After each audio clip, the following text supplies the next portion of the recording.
Hello YouTube, Dingham here, back for another episode of the Craftnoids server showcase, back on the city and back in the Founders Tower because I forgot to show you something last time I was here.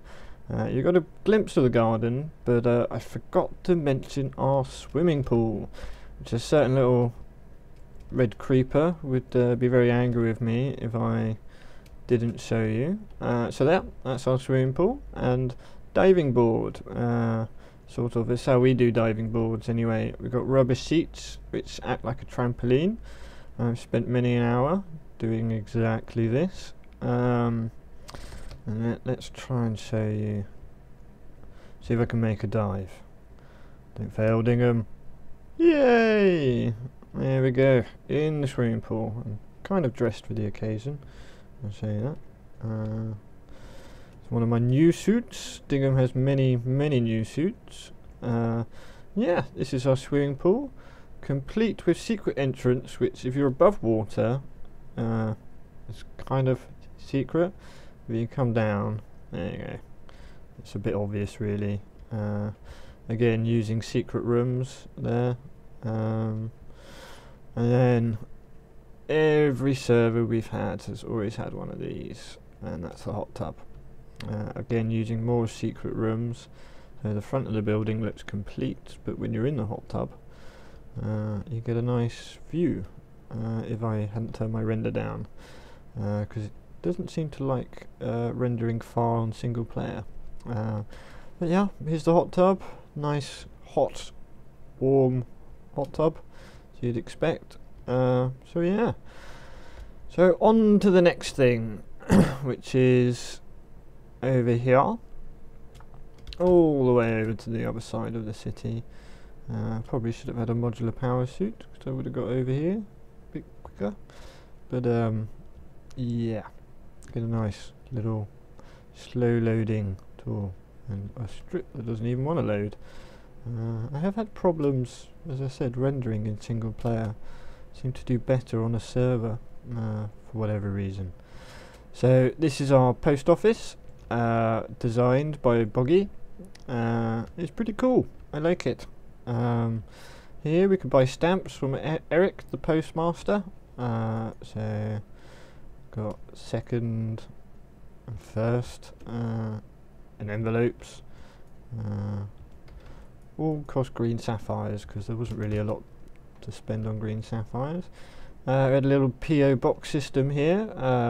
Members could have a post box wherever they like, but this was you know, we thought a PO box system at the city would be cool. And then our first Craftnoids chain. Hello. Got any? What can we get? Coal. Guess I'm going to need some coal. It's early for Dingham, so some coffee sounds right up my street. So yeah, a bit of dark coffee to wake me up. Yeah. So yeah, that's our post office. It's getting a bit dark, so let's remedy that with a little cheat. And then over here we have a testificate village with some animals from the Twilight Forest. A little penguin, and we have penguins on the new server, or we will do. We were trialing it out last night on the stream. Anyone saw that? Although I guess last night is kind of relative on YouTube, but we're hoping to have a penguin mod on the new server.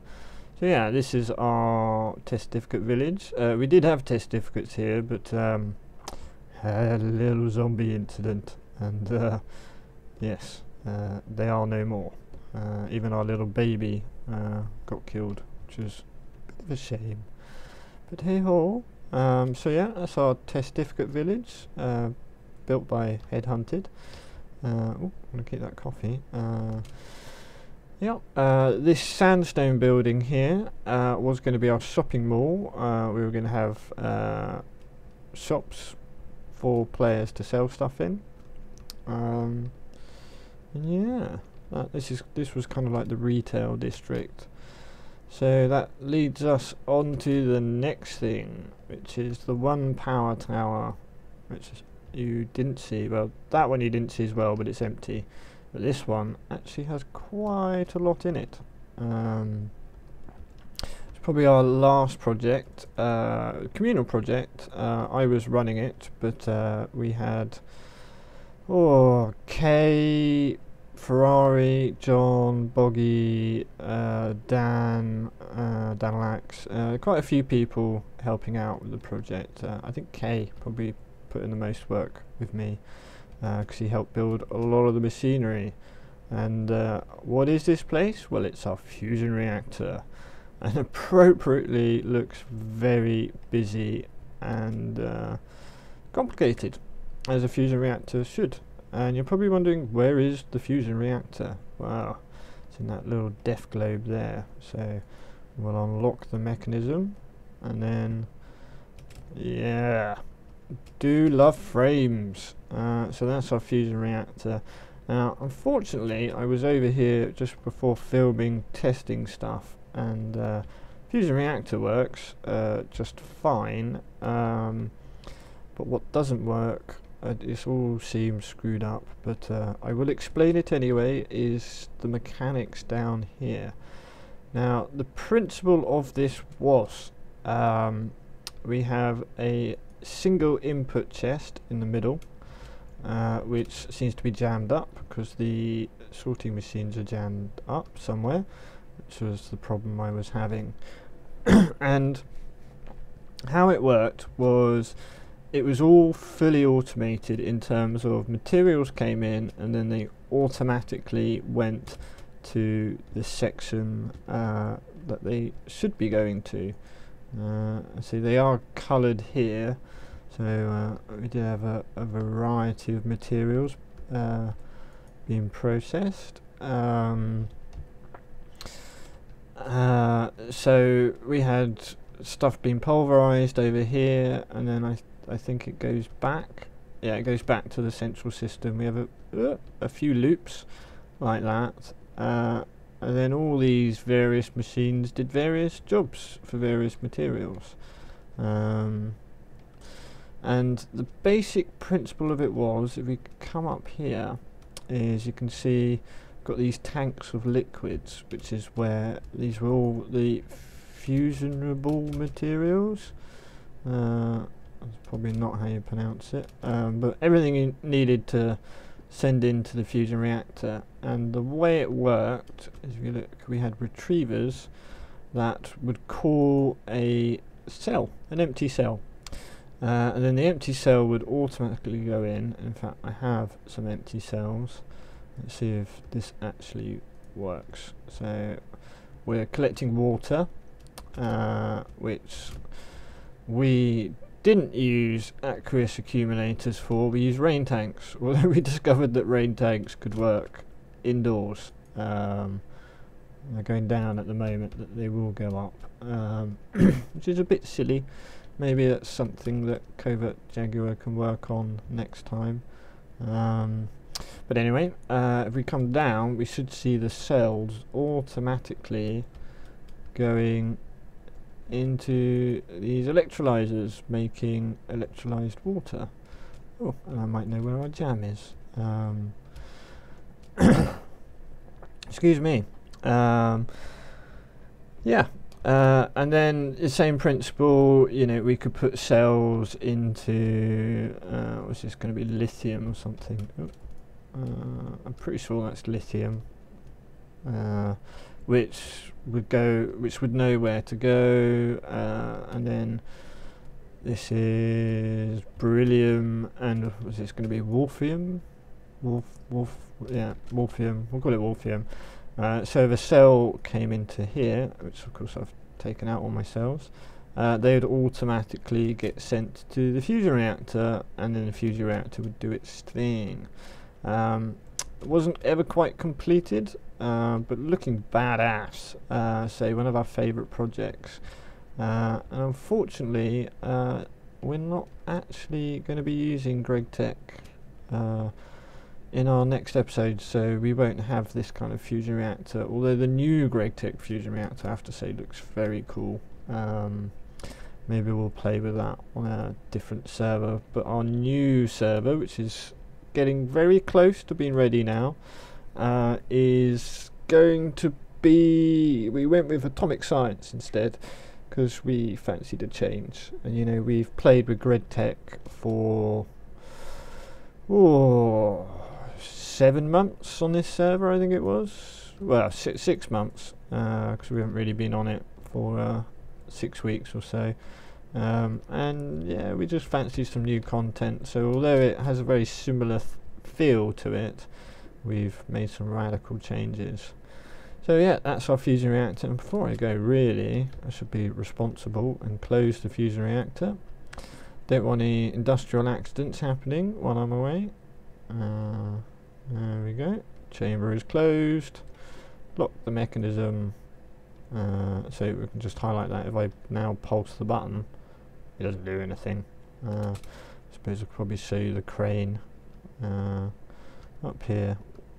So toggle latch, that's the lock. There's also a manual lock there, and then if that wasn't transmitting, that would send a pulse. Switch the toggle latch, which will then start the timers to bring it up. So yeah, probably haven't quite finished. This was supposed to be the control platform, and there was going to be a computer here which Ferrari was working on, which I will show you quickly, because he did a good job on it. There you go. So the idea is you could say how many cycles you wanted to do, so that would be 13 cycles, and then press that. Oh, there you go, and you see it's pulsing. Oh, it's saying cover up. Oh, that's probably because that's the cover up thing. So if I did uranium, there you go, see it's pulsing wolfram and not beryllium. It's supposed to pulse those two colours, but as I said, we were under construction. So yeah, and then the last thing I will show you, which is if I can get out, let me out. Yep, there we go. Is back over by the portal, which you may remember from early episodes. Is our free recharging system. Say free, it was free if you had the ability to fly. There's a little platform here. This was built by Kay single-handedly, and linked up to the city's power grid, and then we had charging benches and charging pads, more charging benches and another charging bench. And what is cool, now we're going to use the exit K, you can rage at me in the comments, is we did have a payment system. I thought this was really clever. So if I can throw that in, nope, doesn't look like it's pulsing. Oh, no, there you go, and then doors should open. Of course, doesn't work. I'm not going to go look at why that's not working. It did work, but yeah, pretty cool. Okay, that was one of the last things done. I thought we'd add a power tower, so I'm just going to mosey on over here, have my cup of coffee, and we seem to have the portal open, which it should not be. So I'm going to reset that. Ready for the next episode, where we will be going to Upper Earth, and we'll be looking at some of the players' houses. All those names I've been mentioning, it's been helping me out. We'll go see what they were up to, and maybe you'll get some scope as to why this place was never finished, because they were busy doing their own projects.